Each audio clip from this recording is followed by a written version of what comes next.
Environmental justice is defined by EJ scholar Ryan Holyfield as a system set in place to ensure that all people, regardless of race, national origin, or income, are protected from disproportionate impacts of environmental hazards.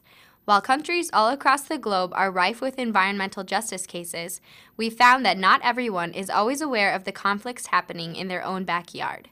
To explore the topic further, we asked our fellow Colgate students what their thoughts are on environmental justice. I guess what first comes to mind to me when I'm thinking about environmental justice is, I guess, harmful consequences of certain environmental activities that are, and the groups that are particularly affected are those of generally lower class or like isolated communities. I know it's some sort of form of like discrimination against like lower privileged minorities or people of less power, like in terms of like environmental benefits. I really haven't thought much about it. I do not really know. Absolutely nothing. NYRI, standing for New York Regional Interconnect, is a privately held company which planned to run 200 miles of high-voltage power lines through the countryside, towns, and homes of New York. The power lines, which would have stood up to 180 feet tall, would cut through 84 towns with multiple poles in each one. The lines would not only be devastating to the beauty of the countryside, but they would emit massive electromagnetic fields that scientists believe cause cancer in adults and leukemia in children. The countryside would be clear-cut to the width of 4.5 football fields for nearly 200 miles. The poles would emit a sound comparable to that of constant light traffic. Beyond the obvious devastating effects to New York's beauty, the tourism industry would suffer a significant blow and property values would sharply decrease. Further, strong central New York winds are capable of blowing these towers down. When the towers crash down, the electrical output would be equivalent to that of 40 to 60 lightning strikes. Needless to say, this environmental issue, threatening our own country and numerous others, needed some strong opposition. Hubbardsville local Chris Rossi was at the forefront of the Stop NYRI campaign, a civic action group formed in May 2006. Their goal was to make it possible for thousands of people to strike back against NYRI. We got the chance to speak with Chris, and she gave us the insider perspective on fighting an EJ battle and mobilizing fellow concerned citizens to join in the cause. I thought of it as an environmental justice case. Early on, it seemed to me that the route that was chosen by the power line company was very specific to run through rural areas where they thought they would be hitting the path of least resistance. So in their minds, they were going for low income, probably low educational level, people that would not be motivated to fight back.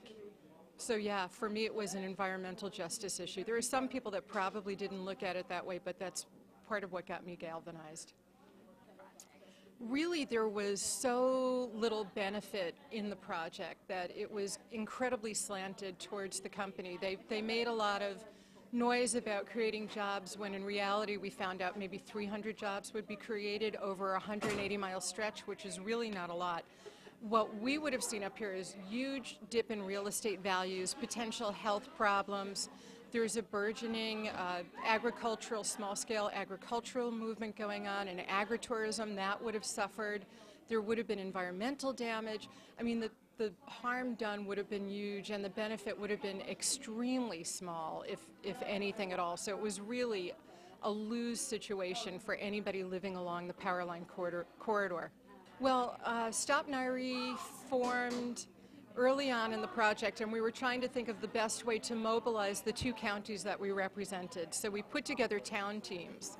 And these little teams did everything from stage bake sales, power line bake sales, to march in parades, to go to Albany and lobby.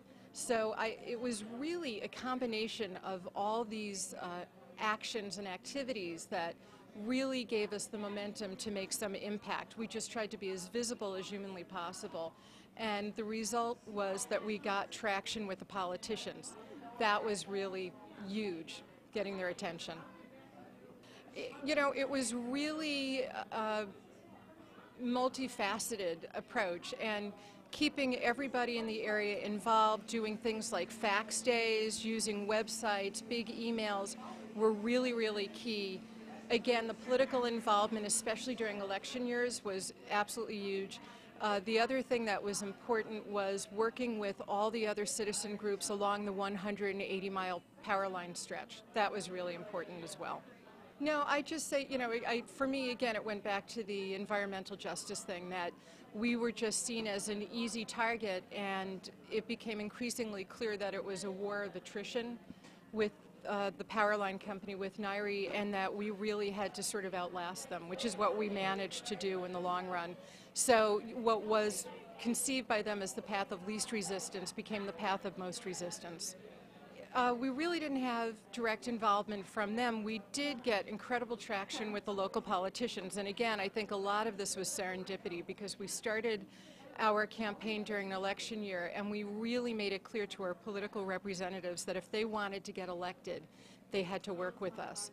And they stepped up to the plate, and we had some really good representation by them. And somehow, and I'm not even quite sure how this all worked out, but we caught the attention of the Attorney General's office. And Andrew Cuomo's people, Kit Kennedy and her team, became like our new best friends, and they are still helping us along on the federal level with some of the legislation. They were incredibly helpful, so that was terrific. It was sort of like the perfect storm for us. Everything came together in a really positive way, and I guess lessons I learned were that, your mom tells you the squeaky wheel gets the grease. Well, she's right, and if a big issue comes up, don't just roll over and die and let the companies come in and do what they want to. Get other people interested.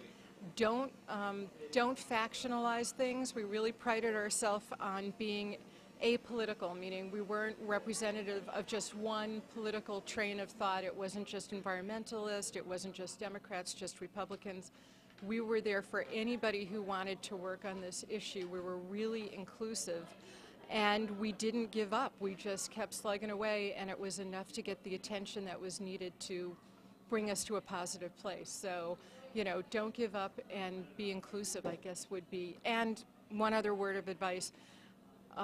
It's really important when you're fighting these fights, we were told, and it seemed to be true, not to just come out against something, but to come up with a positive alternative for what was being proposed. And that was a really important lesson, and I think it served us well. We were able to go to political representatives and say, this is bad for all these different reasons, and if you looked at alternatives like conservation, demand-side management, things like that, there wouldn't be a need for a power line. So again, just another good idea. Come up with a positive alternative.